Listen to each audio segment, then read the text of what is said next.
This is the Bama Podcast with Marty Solomon. I'm his co-host, Brent Billings. Today, I'm with Reed Dent and Josh Bossé to discuss Psalm 13. Hello. What's up, guys? One of my personal favorites. Really? Oh, that says something maybe interesting about you, Brent. This is such a forlorn kind of psalm, and it's your favorite one, or one of your favorites. Okay. I mean, 13 is my favorite number. It was before Taylor Swift came on the scene, just for the record. Oh, wow. Basically for the same reasons that it's her favorite number, though.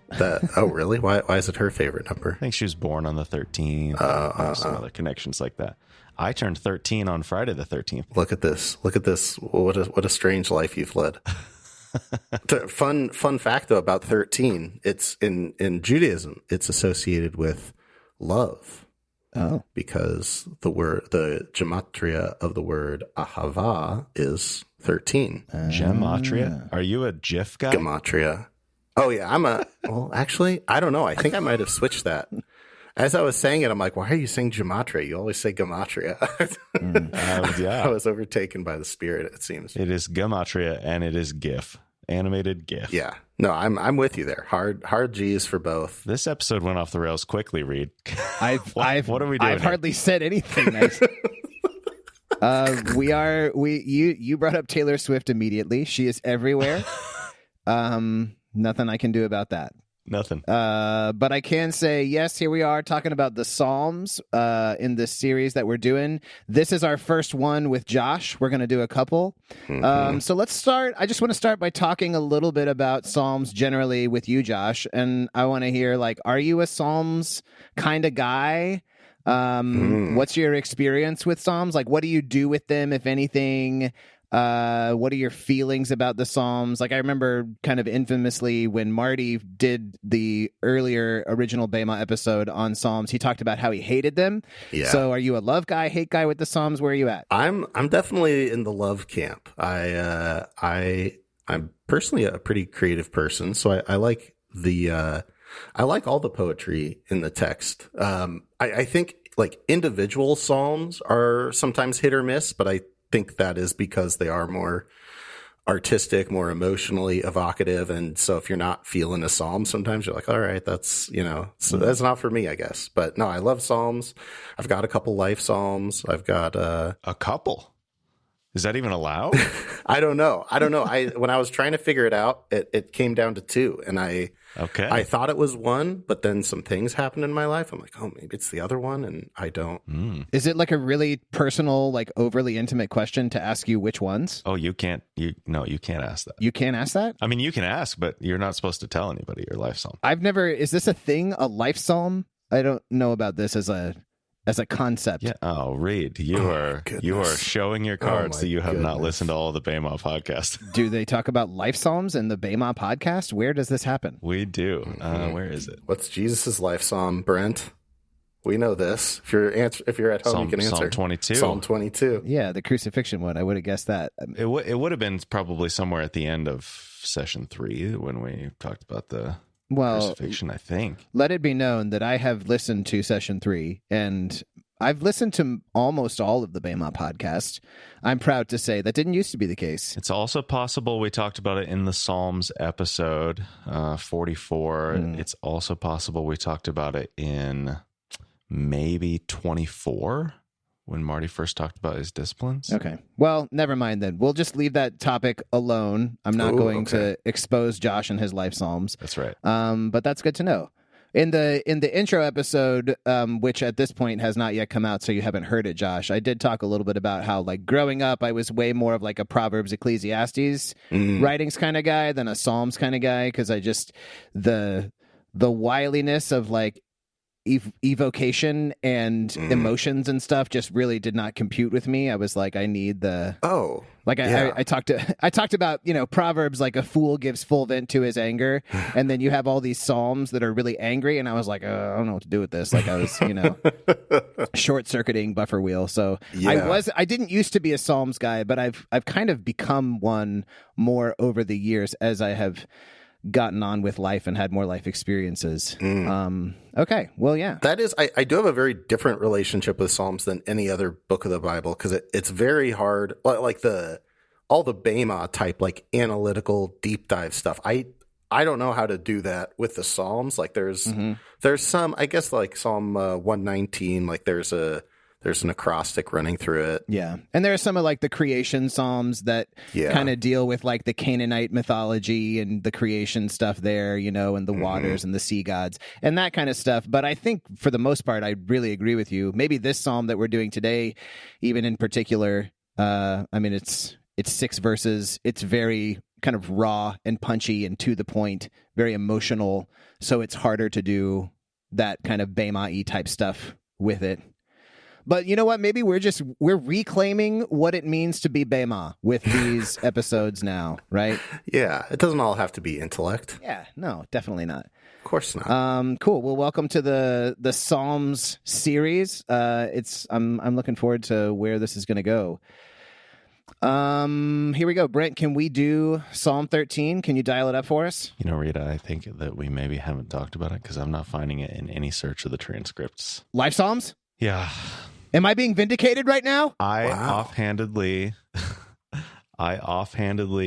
alluded to it in episode 129, the final week, but Marty does not explain it, and we... Holy moly. Sorry. Okay. Let the record show that I am sitting back in a posture of victory with my arms up in the air. Yeah. That I have been vindicated. I'm an idiot for many reasons, but not because I don't know what a life psalm is. No. You're doing the Russell Crowe gladiator pose.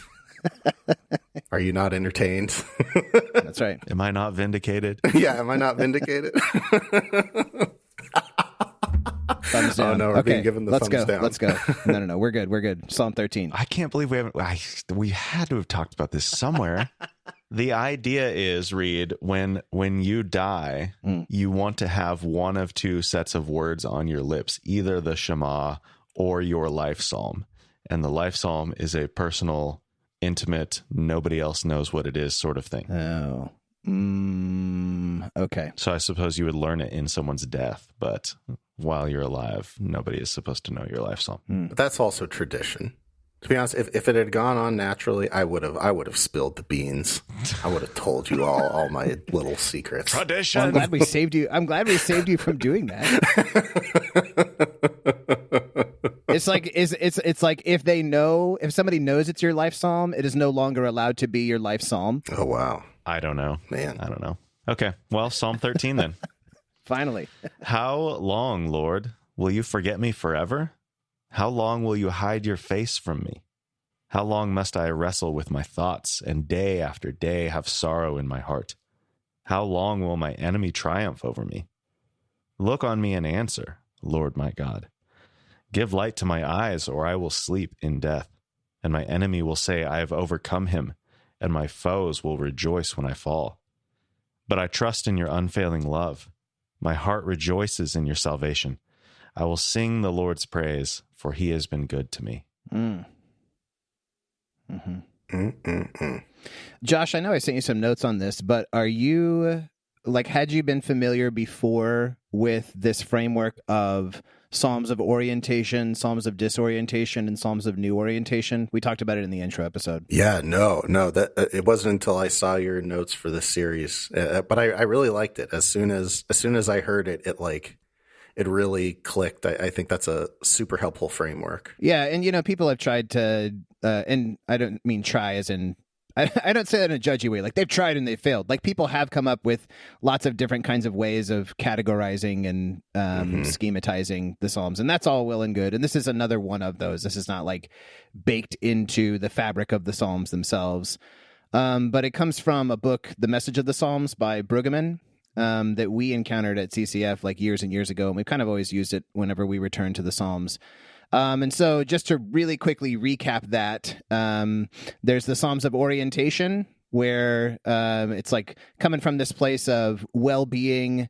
They evoke a lot of gratitude for the blessings of God, for the orderliness of creation. There's like a sense of security. There's Psalms of disorientation that come from seasons of like hurt or suffering, alienation, death.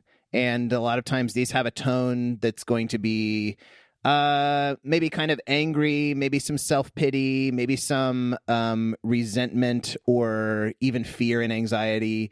And then you've got Psalms of new orientation, where there is this like surprise breakthrough in the gifts of God, where you were in the pit and now you have been rescued, like you were in despair and now you have joy.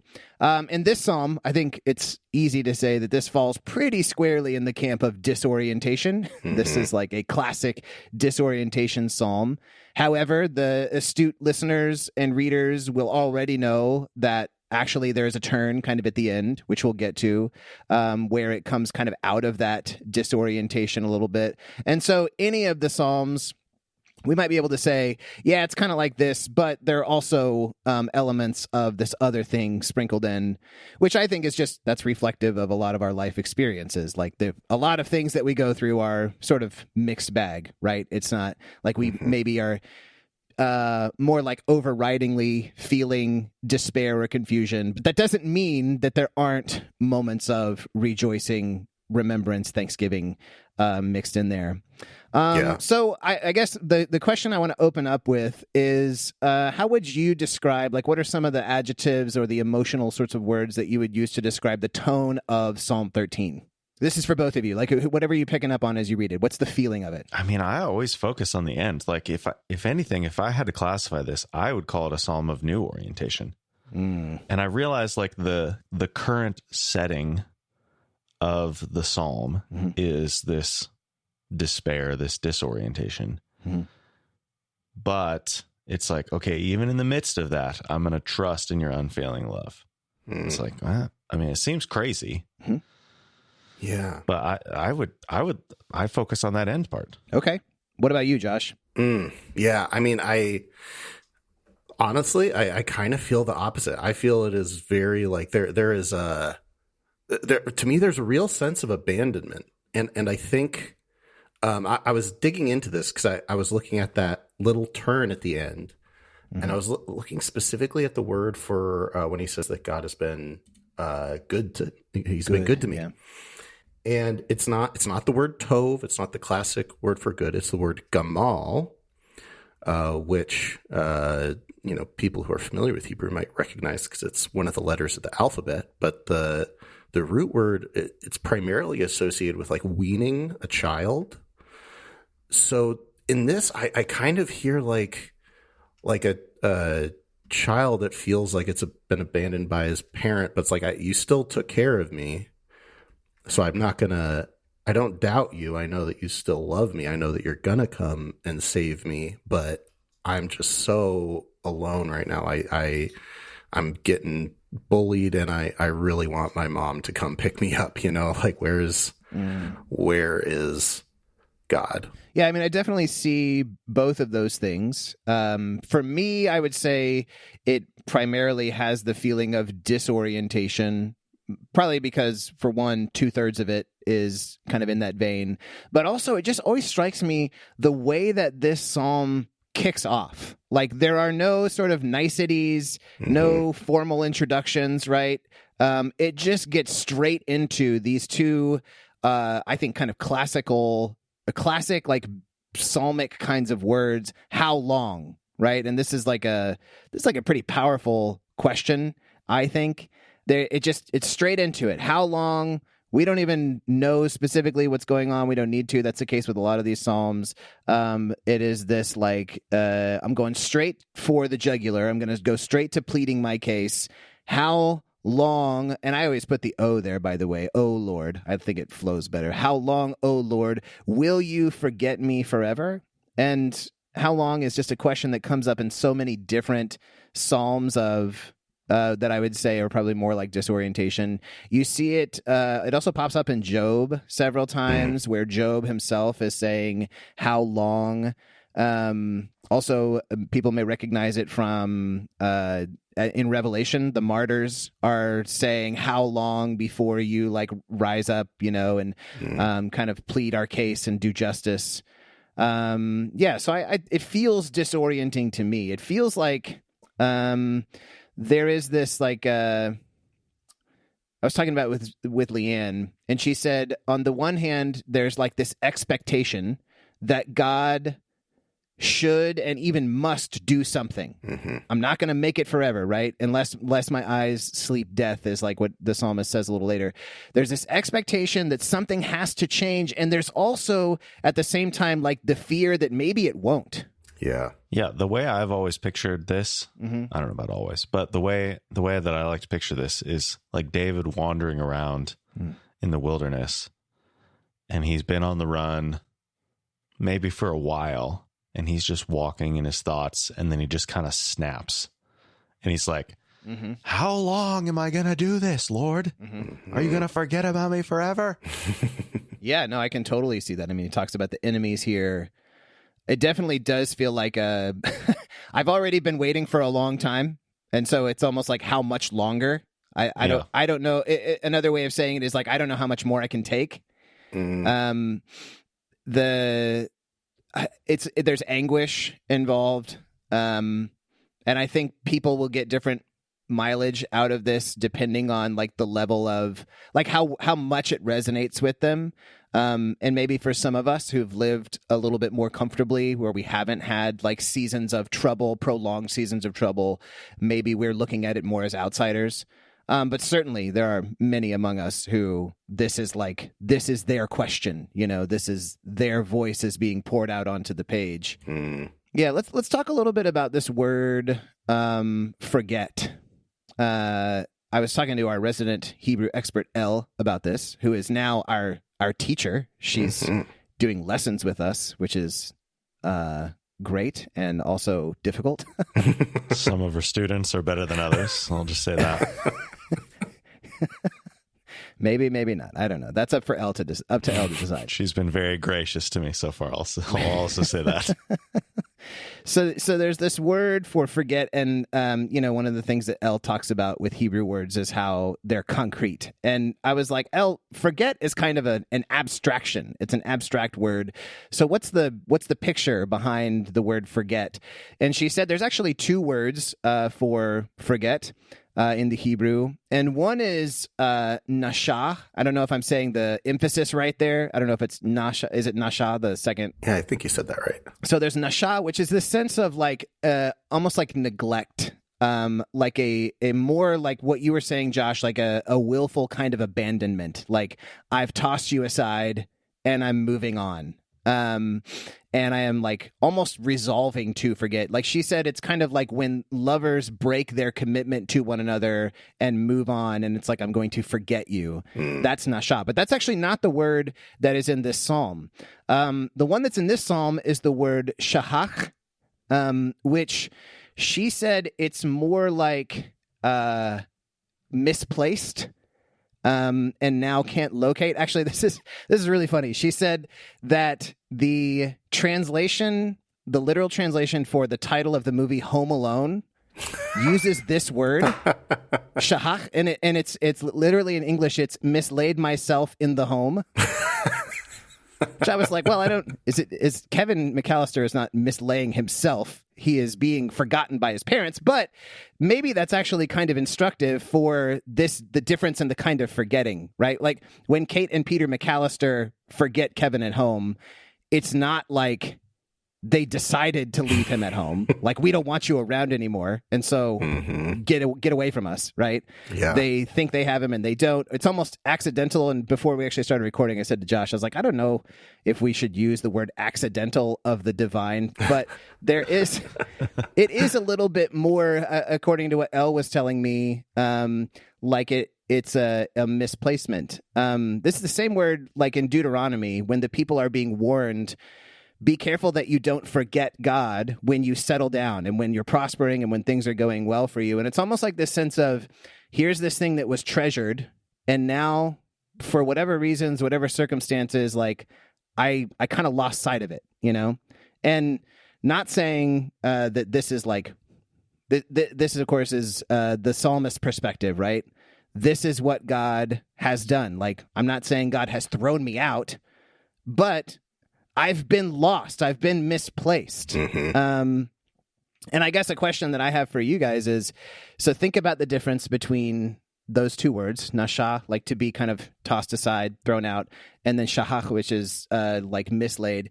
My question is, does it change, I guess, the experience of the absence of God? Like, does it make it different or easier at all? Like, if you are the one who's in that place of God is away from me and I'm not sure if he's coming back, what's the difference in your own mind if you see it this way or see it that way? I mean, maybe it works.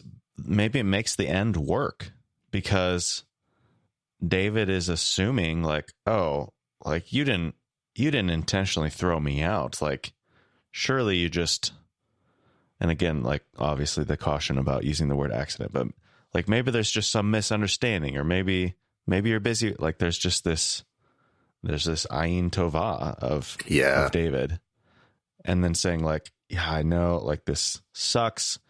This is terrible. I'm so sick of doing this day after day after day.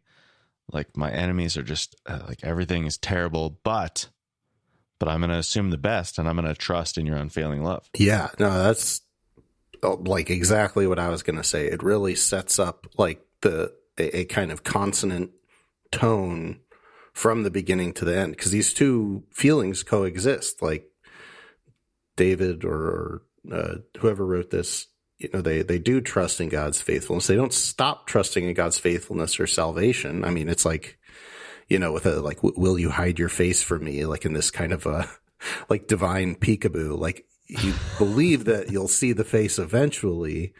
It's not like you think that it's never going to happen, but that the anxiety, the angst, the kind of gruesome torment sometimes of just waiting and feeling like, I know, you know, maybe you just forgot to check your phone. Maybe you just, you know, Kevin McAllister style, maybe you just, you know, you have 12 kids and you forgot one of them, or like, you know, it's circumstantial, you know, like there's a larger truth that the psalmist here trusts in and is able to acknowledge, but that doesn't alleviate the personal raw need. Yeah, I mean, so that next line, I think it brings if some of the tension is alleviated in this different sense, this maybe lighter sense of forget, I think it kind of gets dialed up a little bit in when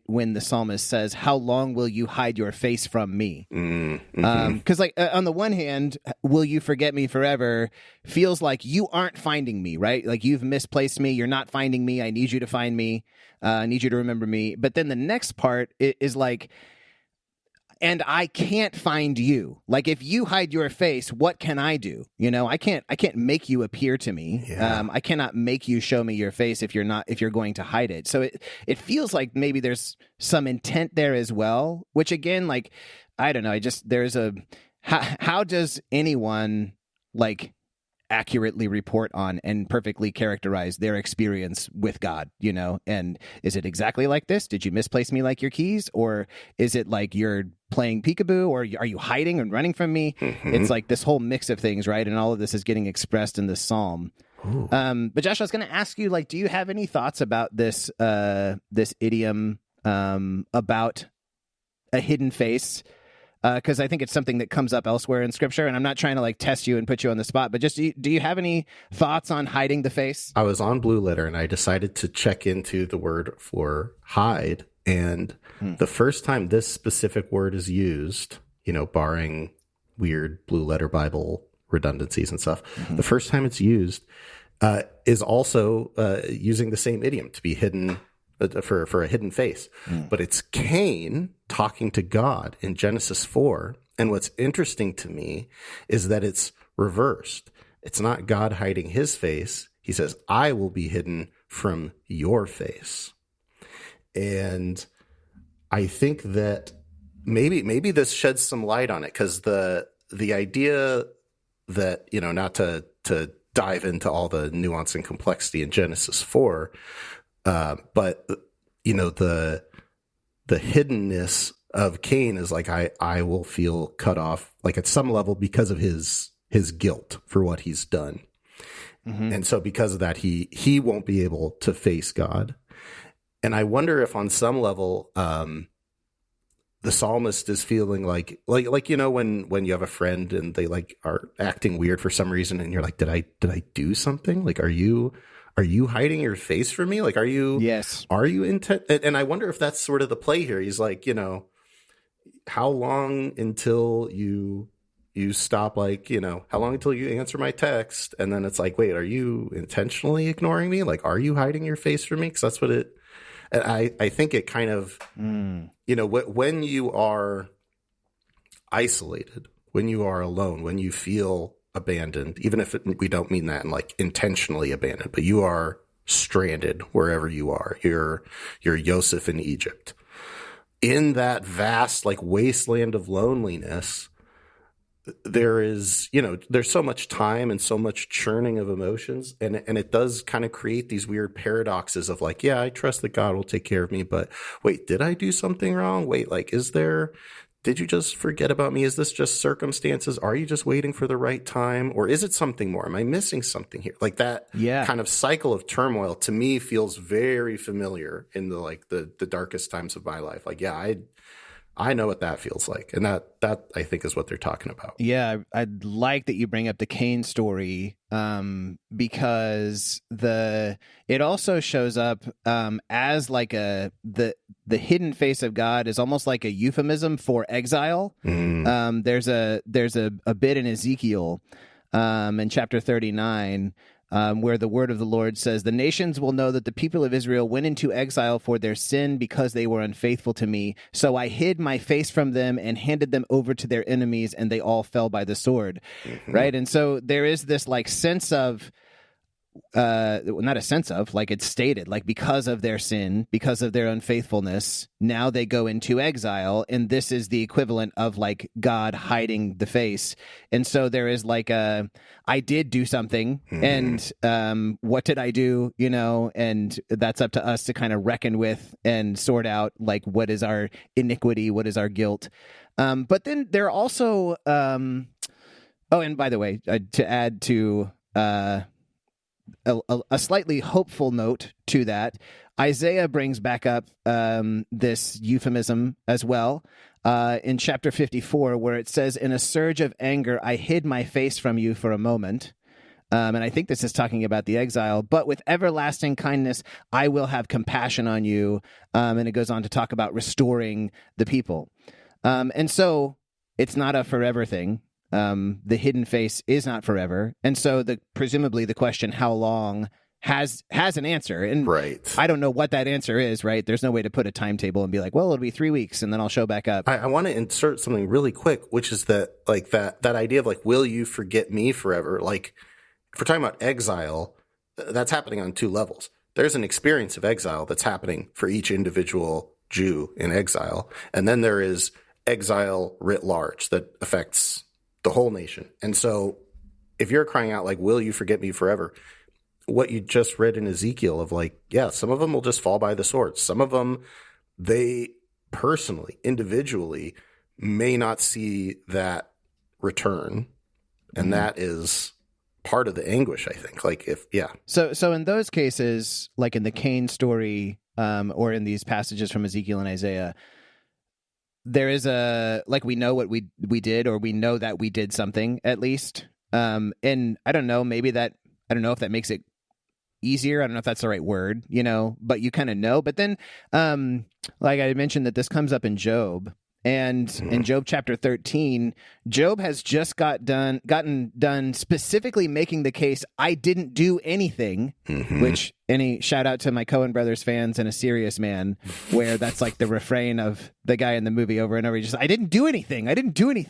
Yes. So Job has just finished saying, I didn't do anything. And then he says, why are you hiding your face from me? And so sometimes, and I wonder if maybe that's the case in this psalm, in the psalm, like we don't know if the psalmist here has any guilt, like it's not really mentioned at all, right? As it is in some other psalms.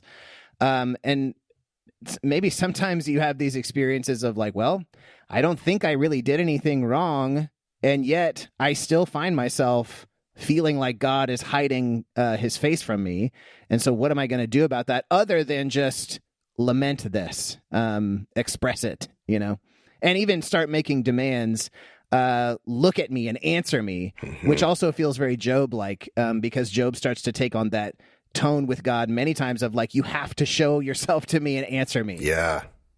And honestly, I promise I won't make this a rabbit trail, but my read on Job is that it's about the conundrum of what about the people that went into exile that personally didn't do anything wrong. They just got caught up because that's what was happening in the world around them. And that's super potent. Like, what if you personally did all the right things and you're still in exile? And I mean, sometimes there's just not like a discernible cause and effect kind of relationship with the way that God shows up or doesn't show up. And it seems like the important thing that I can detect here, even the very existence of this psalm, is like, we just have to be able to acknowledge it, and there are other psalms like we did. Bema listeners will hear us talk about Psalm 139, which expresses the complete opposite sentiment. Like the psalmist says, where can I go from your spirit? You hem me in behind and before. If I go here, you're there. If I go there, you're there.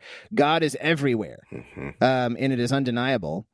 So there is that side, but I think sometimes we who like our assurances, we like presence, we like comfort, we like positivity. If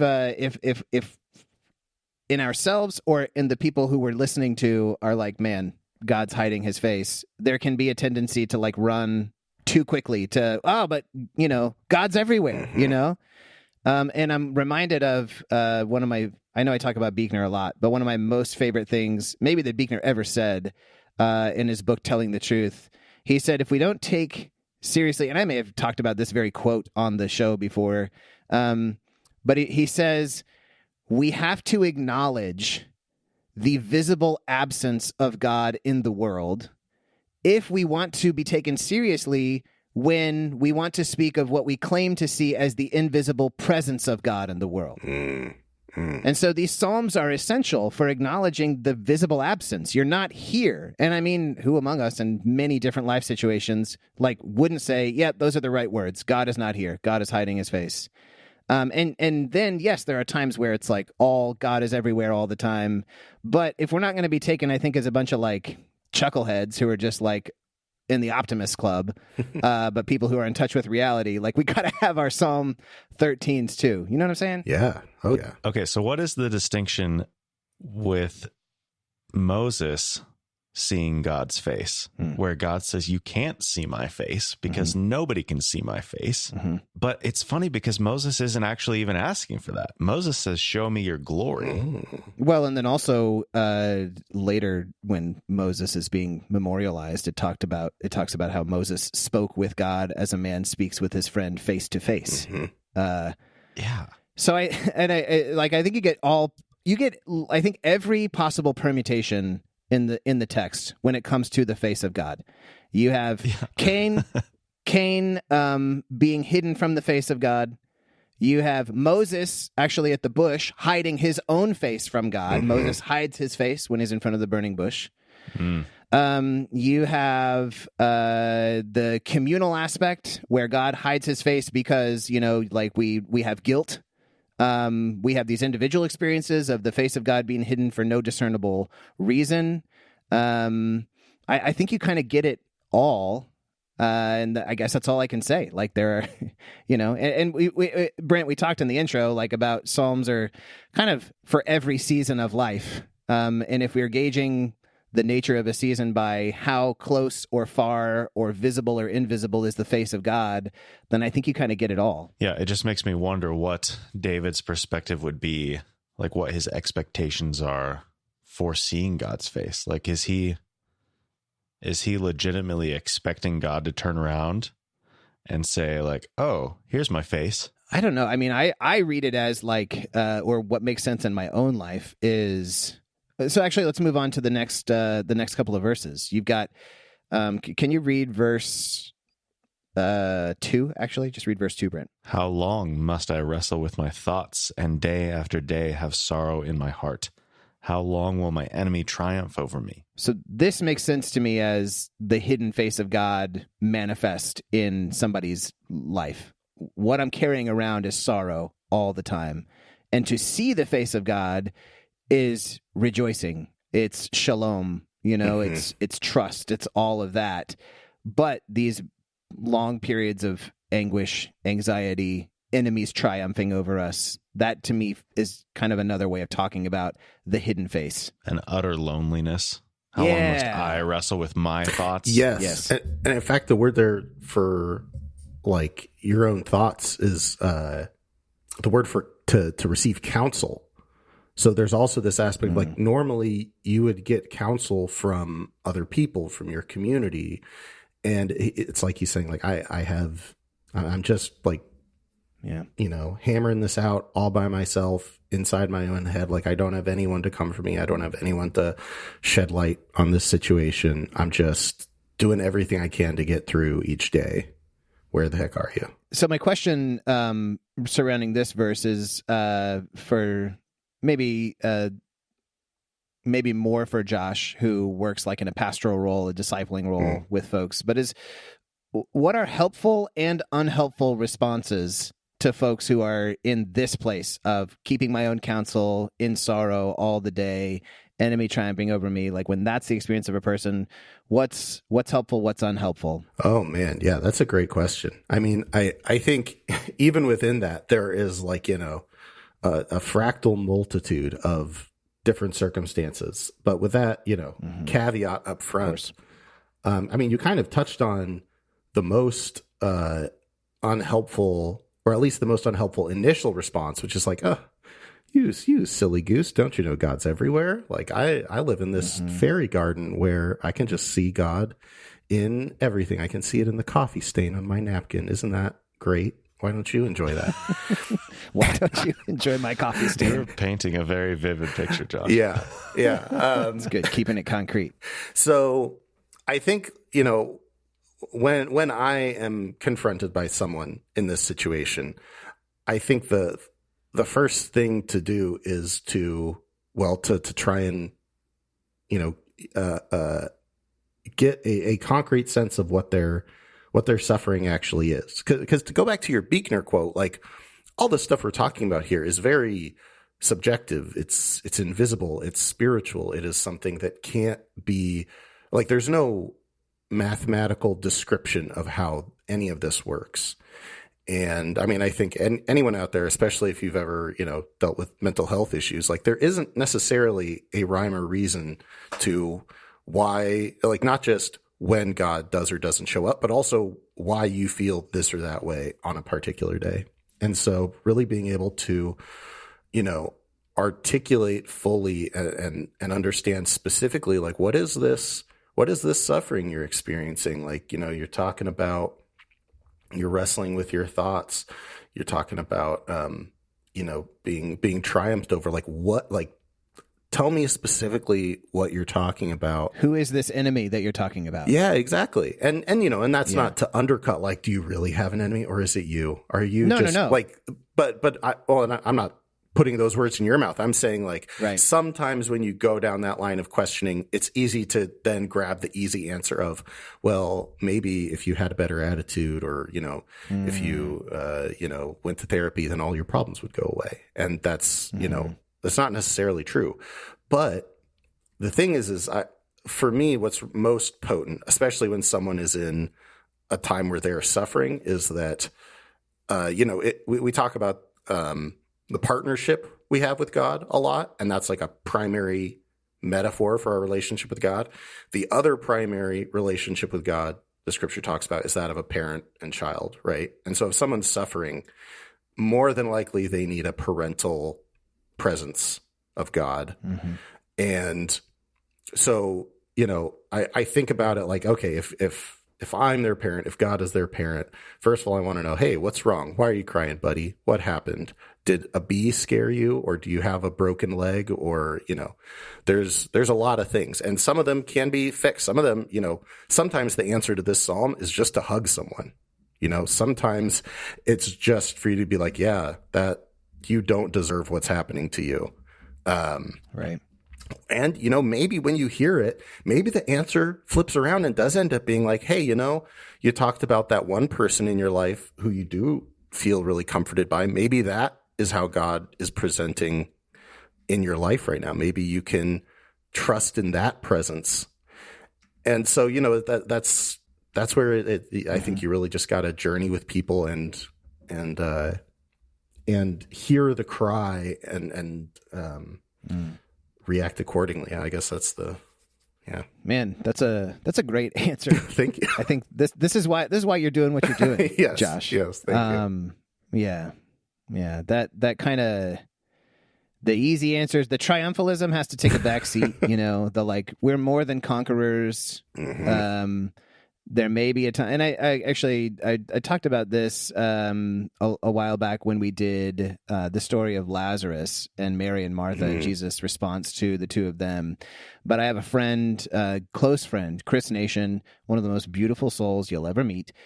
He works as a pastor of grief and loss at a church in St. Louis. And we had a friend, a close college friend, who tragically lost a child some years ago. And we were getting ready to go visit him. And I said, Chris, I don't know what to do. Like, I don't know what to say, And he just said, hey, grief is a dance. And you have to kind of let them lead. And you have to see where the steps are going. And there is like an art to it. There's a feeling it out. There is a discerning. But I think what happens when we have good intentions, when it's like, oh, you feel like God's face is hidden from you and you have sorrow in your heart, like, let me give you the more than conquerors verse. Like, that may be well intended, but it's kind of just like stepping all over their feet, right? And now we're both tripping and it's not helpful and it maybe hurts even more, right? Mm-hmm. And so to see where they're at, it's not really for me to decide where somebody should be, right? Yeah. It's for me to recognize kind of where they are and just help them give a voice to that. Mm-hmm. I think being able to hear them and to do whatever I can to help them express whatever it is that's actually, and that's why I love that these Psalms are as much Holy Writ as Romans 8, right? Where like this is canonized, this is inspired, to use the word, and I'm using that self-aware, but like this has as much a place in the holy word of God as any of the other like positive conquering victory kind of stuff. And so we've got to be able to make room for all of that when recognizing wherever, whatever somebody's kind of going through. I really like that image of the dance too, because, most of the times when you're dancing, you're moving in a circle, right? But you also will probably not end up in the same place you started. And I feel like that's a lot of times, especially in Psalms of disorientation, a lot of times it feels like you are, in a dryer, just, on tumble, and that, and it can feel like that, like you're trapped in it. But I think the more we explore it and are able to emotionally connect, the more we can see that the process of these Psalms like helps us dance with these feelings and arrive at someplace different than we were when we started. Well, yeah, and like think about a dance as different from like a three-legged race, right? It's not a three-legged race where you're bound together and trying to get to a certain finish line. But like in a dance, the movement is the thing. The movement together is the thing. And so it kind of doesn't matter like where the point of a dance is not to like get somewhere, Mm-hmm. It's to move together, to experience and express something. Yeah. And it's relational. Yeah, that's good stuff right there. Okay, Brent, you got anything to add to that? I was just going to say episode 382 if anyone wants to revisit that conversation. Okay, let's go on to verse 3 and 4, please. Look on me and answer, Lord my God. Give light to my eyes, or I will sleep in death. And my enemy will say, I have overcome him, and my foes will rejoice when I fall. Yeah, so I definitely do not have the expertise or the authority to strike words or to say what I think a translation should be. Alter actually he points out in his he instead of I will sleep in death, he just renders it as I will sleep death. Like there's no preposition of in. And he like just talks about the poetic power of I will sleep death as opposed to I will sleep in death. And I agree. Like I think that's a more powerful grouping of words, and it really struck me. Yeah. And the kind of contrast between sleeping death, like one, you're sleeping, and two, it's death. It's like as dark can be. And that's contrasted with this image of give light to my eyes. And I don't actually know that I have a lot to add on this verse, other than I just noticed like kind of a sense of desperation almost, and maybe even a little like there's this added sense of urgency here where now demands are being made. It's not a question anymore. It's look on me and answer. And just again to point out, this is okay. We can do away with the decorum when it comes to how we address God. Not saying that we should be like irreverent simply for the sake of being irreverent, like we're cool middle school punk rock kids or something. Yeah.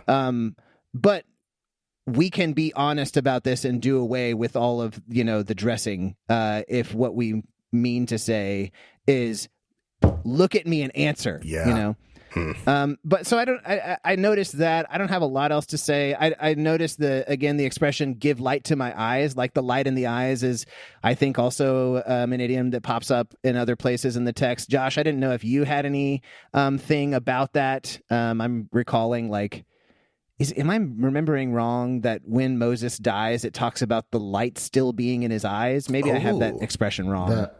That might be the case. I mean, and maybe in other, I think there's another couple of places. It's just kind of like, I don't know. It could just be like vitality, and people talk about the life in your eyes, the light in your eyes. And if you have good friends who are kind of tuned into your rhythms and you're not doing too well, they'll be like, something behind the eyes seems different, but I don't know if you had anything on that. Well, I think you pulled out something like normally, when you talk about the light in someone's eyes, you're not contrasting it with darkness. You're contrasting it with like dullness, right? And so what you talked about with this contrast between light and this like dark, like doubling down of sleep and death being kind of jammed together in this kind of messy, poetic, well, not portmanteau, but it just kind of crushes them together without the right grammar being there.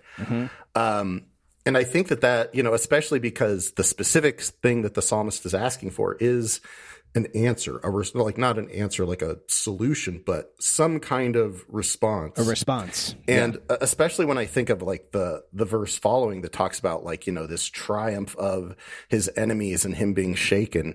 Like to me that I think it all emphasizes that image of sleep. I will sleep death. Like,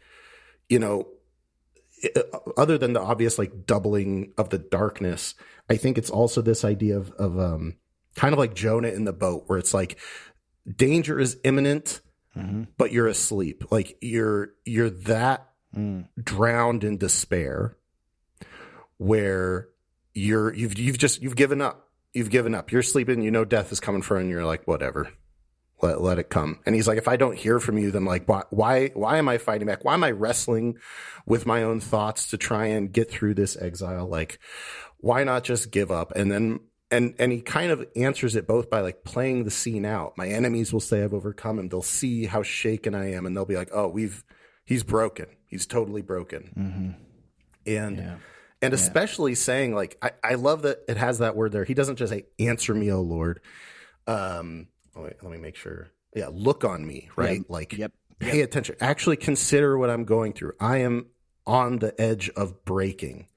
I am so close to just total despair, and I need something. I just need an answer. And to me, that image is like, again, to use the like parent-child image, it's like a kid curled up in a ball, covering his eyes, even though he knows that won't, save him from the bullies or whatever. And just saying like, hey, if I hear your voice, I'll have the courage to, unravel myself from this fetal position, open my eyes, face what's in front of me. I just need to know that you are still there. You're still with me. There's still like this relationship is still here. Well, good call on Moses. It doesn't use the word light, but it says his eyes were not weak or dim. Okay. Yeah, his eyes were not dim. Yeah, there we go. That's good. I think of the piling on effect at this point, leading to the desperation, and the punctuation is not inspired, so it's hard to know exactly if this is how we should read it. But that first sentence, "Look on me and answer, Lord my God," period, and then it's like, "Give light to my eyes, or I will sleep in death, and my enemy will say, I have overcome him, and my foes will rejoice when I fall." It just feels like this.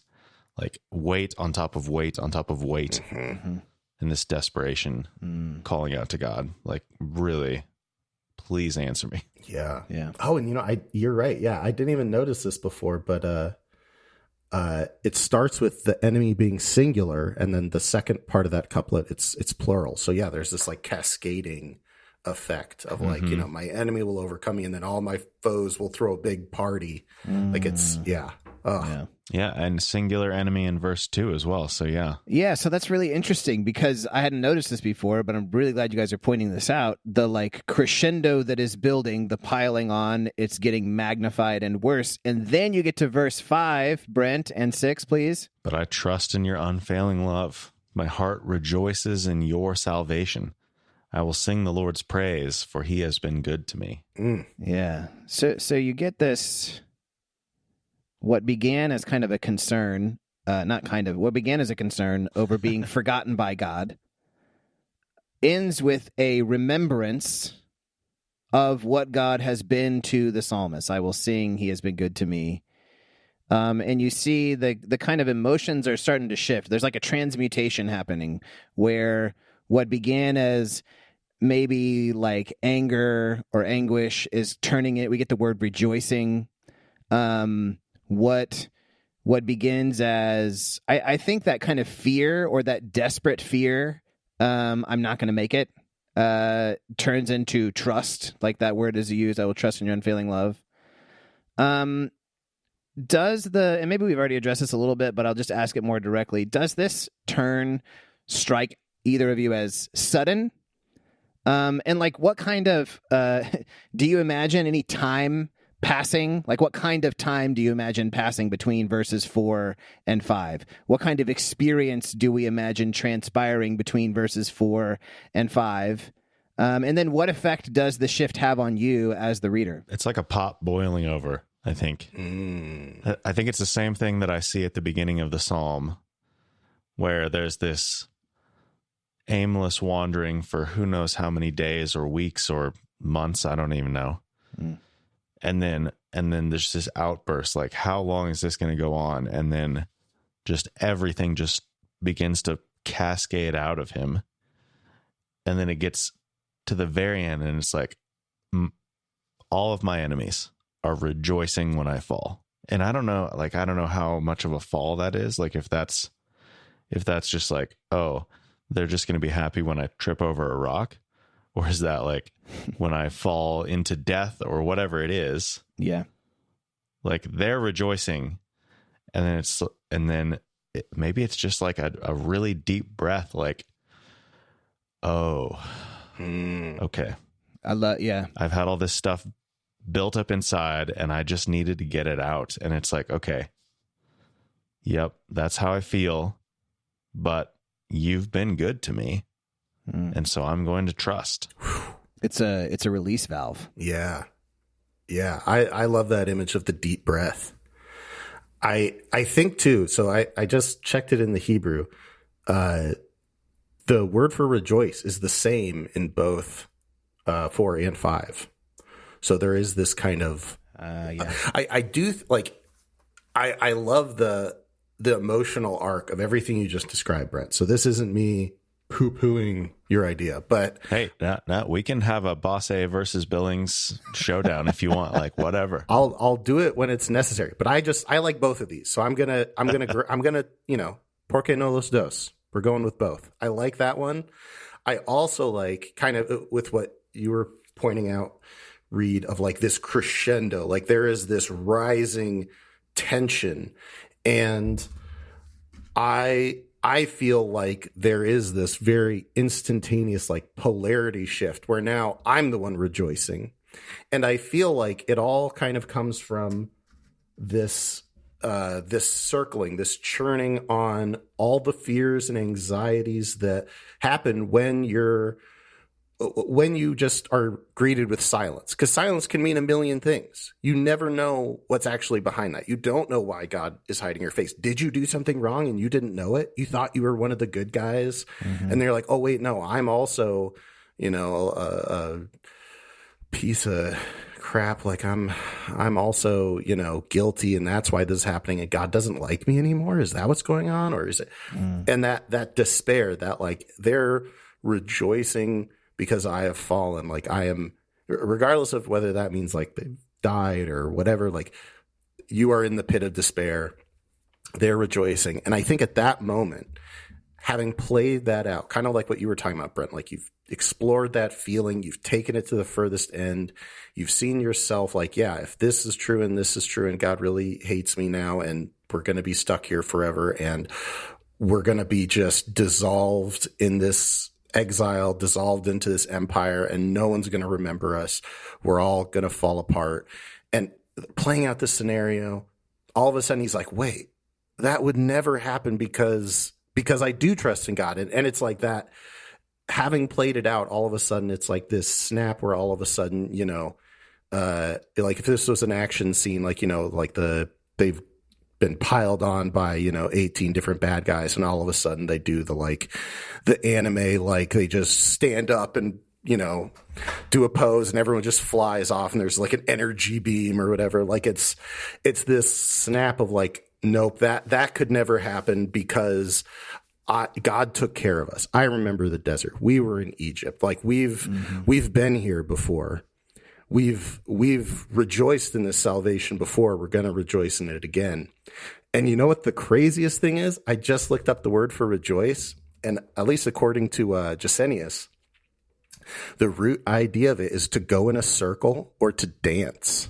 Yeah. And isn't that just exactly what we've been talking about? He's like, oh wait, no, this is the dance. This is all right. We're in the, you know, it's like the halftime thing where like you come into it and you're like, oh boy, like, yeah, we're getting our butts kicked. Yeah, we're not doing great. And then all of a sudden they're like, no, we're gonna win. And that, I think that's a really, yeah. What about this too? If I'm going to put on my sort of Christ glasses here for a second and read through the lens of like the experience in the life of Christ, like what if it's not like, what if there is like the enemy's overcoming, right? Like what if there is the fall, right? The salvation is not, I didn't fall, I wasn't overcome.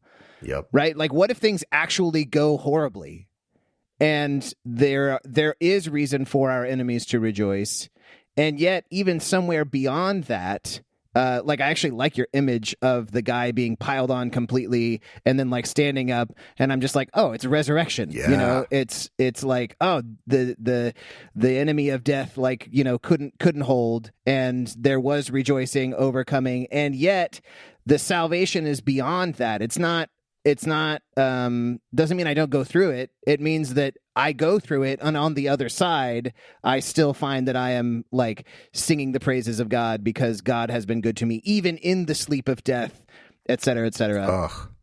Which also that word uses the word chesed there, which unless we've also forgotten to talk about chesed for the entirety of Bema, everyone should be familiar with, you know, the love, the Avraham hospitality thing. I was looking back, and the first time that's used is when Lot is fleeing from the destruction of Sodom. And like, yeah, if I was Lot in that moment, and you know, having to fall on God's chesed, fall on God's compassion, you know, there's a long stretch where you could look at it and be like, yeah, they fell. But if you trace it long enough, then it's like, well, wait a second. A couple generations down the line, we have Ruth. And then Ruth gets tied in with David. And, you know, it's like there's this, that trust that of the unfailingness of God's love. I like that this translation uses unfailing, like regardless of what happens, regardless of how far we fall, resurrection, it's like what can't resurrection fix? Like if resurrection's on our side, then it is actually okay if everything goes wrong. Wow. Well, I had another note or two in here, but I actually think that this is the best place to wrap up this discussion. I don't think we get any better than that. So I think we can let it lie there. And Brent, unless you have anything else to add, you can probably go ahead and get us out of here. I can't speak against that. So everyone can go to BemoDeception.com to find the show notes. We've got a couple of references in there. I don't know. I'm assuming you've referenced Telling the Truth by Buechner before. I would probably link that. I don't know. But anyway, all that stuff that we referenced will be in the show notes, and everything else that you need is on the website as well. So thanks for joining us on the Bema Podcast this week. We'll talk to you again soon.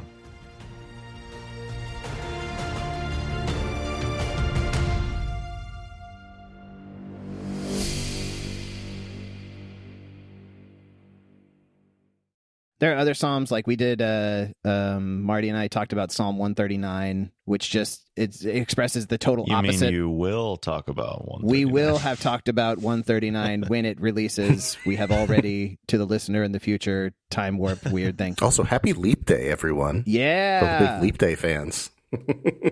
What a time. The hidden day, as you were saying. We're really breaking ground here with Bema. Is this, Brent, is this the first Bema episode ever released on a leap day? I'm sure it is. Wow. Good job, guys. We did it. 2020 was the only other leap year since then. And what are the chances that it falls on a Thursday? Nope. It did not. So anyway, in the future, first leap day episode. In the future, after this leap day, Bema listeners will hear us talk about Psalm 139, which expresses the complete opposite sentiment. What about life psalms? Will those be in the show? No, they won't, because they've never been referenced before. Hey, that's great, and it was, look at that, super short episode. I don't even know what that ended up being. We're doing so good. Oh man, man, good stuff, guys. Thanks. Yeah, thanks for your contributions. That was a great discussion. Of course, this is a lot of fun. Yep.